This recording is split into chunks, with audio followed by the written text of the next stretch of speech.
Welcome, viewers, to the final call. And today we are going to talk about the great deception. Now, you may wonder what I am saying or speaking about when I say the great deception.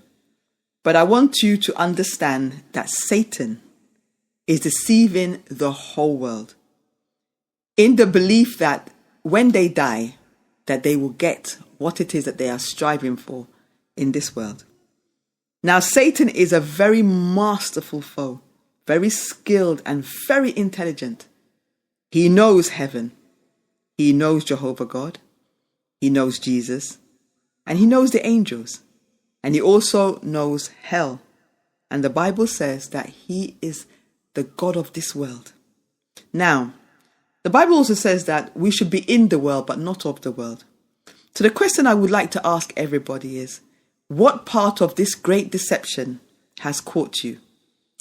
Is it the lust of the eyes? Is it the lust of the flesh?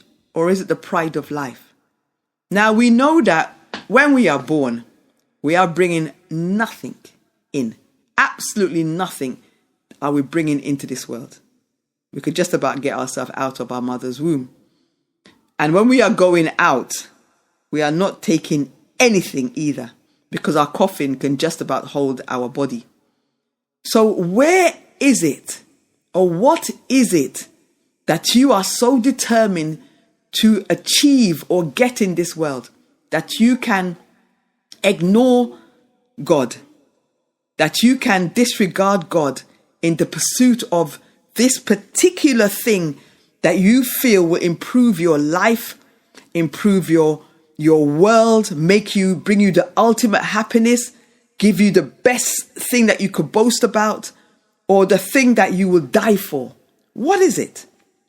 Is it your appetite, or is it food that will keep you out of heaven? The chicken leg, or the alcohol, or what? Or the cheese, or the bread, or the cereal? What is it about food, the cake, the chocolate, the biscuit, that you say you will not give up for God? Or what is it? Is it the house? Is it the land? Is it the car? Is it your phone? Is it the music that you worship? Is it your dress? Is it your shoes? Is it your handbag? Is it your makeup? What is it? Is it when you go into your kitchen and you see your big cabinet, or your beautiful dining table? Or when you go outside, you see your swimming pool and all that your money has bought you? Do you realize that none of it is going anywhere with you? You are totally wasting your time in pursuing these things at the expense of your soul. The Bible says that the devil will take your soul. It says, what can you exchange for your soul? You will give Satan your soul for what? For the house? Can it save you? For the car? Can it save you? When you are lying upon your hospital bed after you have eaten everything that your body can consume, and cancer has riddled you out, diabetes has crippled you up, blood pressure has damaged everything inside your vascular system, and you are lying in the hospital bed and they're telling you now that you're going to die, or you've had a stroke, or you've had a heart attack, or you're dying day with cancer. Can your house save you? Can your car save you? When you were in that plane flying from place to place, and it's taking off, the second that you hear that it's going to crash, what do? Oh, Lord, help me. Jesus, save me. God, help me. Oh, Lord, if I don't die, I will do this, I will do that. Because you realize that what? You are powerless to do anything. You are powerless. If the plane is going to crash, can you stop it? No, you can't. Unless you call to Jesus. And even then, maybe you will die. And when you're going to hit the ground and you realize that you are going to die, what can you do? What can you do? At that point, what can you do? You have given every single thing to Satan. And that is the deception. His work is to deceive you so that you do not focus on Christ. And he also hides behind that beautiful thing. I will give you all that you want if you will fall down and worship me. But he will give it to you in this life. But in the life to come, what will you get? You will get hell, hellfire. You'll get the wrath of God. You get a judgment that you can't bear. So have you considered the shoe that you have under the bed? Your 10,000 pairs of trainers, whether it be Nike or Adidas or all of these big names. Your rings and your gold and your silver. Can it save you? It can't save you at all. And even when you have it and you buy it, the happiness that you thought it will bring you, it doesn't. It doesn't bring you the happiness. It doesn't bring you peace. All you realize is that you now have to go and insure it for someone to steal it. You make yourself a victim of robbery. Because of what? Because of bling bling. So what? You wear expensive clothes and you have a lot of jewelry and you have a lot of money in the bank. But when you go in your coffin, somebody else who didn't work for it is coming to enjoy it. Maybe you built a big house for your children to enjoy. And the second you die, they sell it and they're all off with the money. And even the house that you have wasted your time to build, it's not your family that will enjoy it. Even sometimes the house that you have spent your time to build becomes the rivalry and the contention of your children when you are gone. And even the peace that you thought that they would bring or have from your efforts becomes a contention in the family.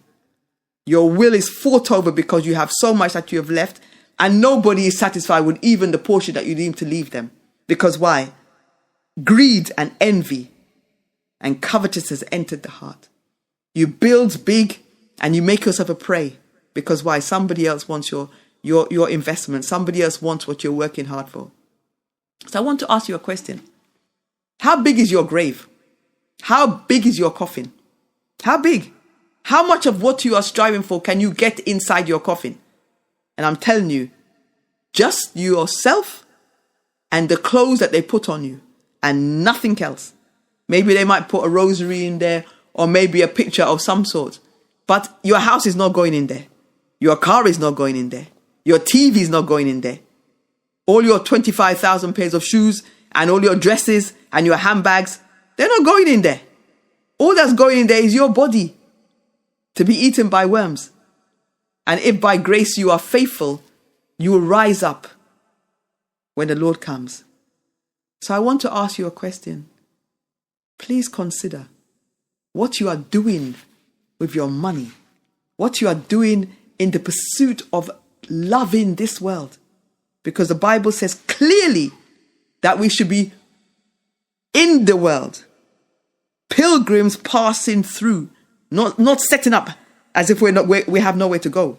Our destination is heaven.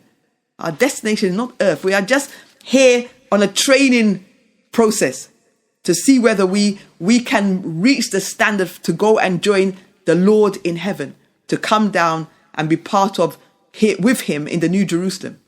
We're only on a test here.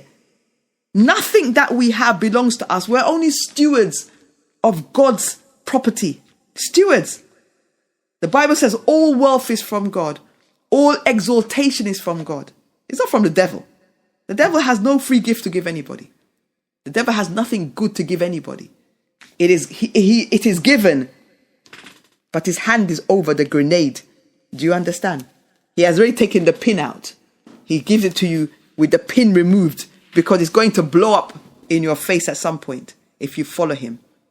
So I want you to consider whether you are going to pay for the walk that you are walking before you get to your grave. Are you going to pay for it with cancer? Are you going to pay for it with diabetes? Are you going to pay for it with blood pressure? Are you going to pay for it with bankruptcy? Are you going to pay for it with robbery, losing your life for what you have gained? Are you going to pay for it with mental illness, depression, alcoholism, to bear the weight of what your mind can't carry? Please consider what you are selling your soul for. This is the message I want to give you today. Choose Christ at all costs, because he said that we should come unto him and he will exalt us. He will reward us and he will give us wealth. He will give us happiness without any sorrow attached to it. So I want to help you to understand that Christ loves us. And he doesn't come with a grenade. He comes to us with his heart open, laid out. He gives us himself as the gift through salvation. And he loves us. He loved us enough to give us his life. So all I'm saying is, consider your path today. Thank you.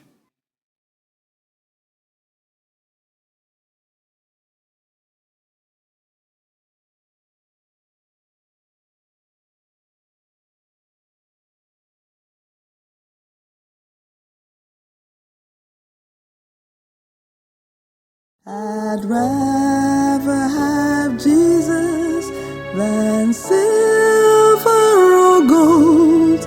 I'd rather be his than have riches untold. I'd rather have Jesus than houses or lands.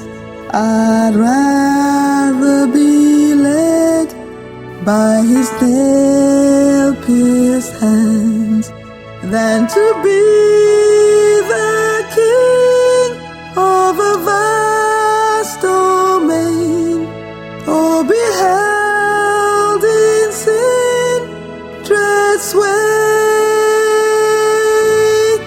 I'd rather have Jesus than anything this world affords today. I'd rather have Jesus than man's applause. I'd rather be faithful to his dear cause. I'd rather have Jesus than worldwide fame. I'd rather be true to his holy name than to be the king of a vast domain, or be held in sin, dread sway. I'd rather have Jesus than anything this world affords today.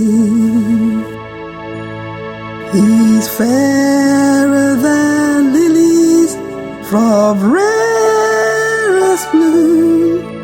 He's sweeter than honey out the comb. He's all that my hungering spirit needs. I'd rather have Jesus and let him lead than to be the king of a vast domain, or be held in sin, dread sway. I'd rather have Jesus than anything this world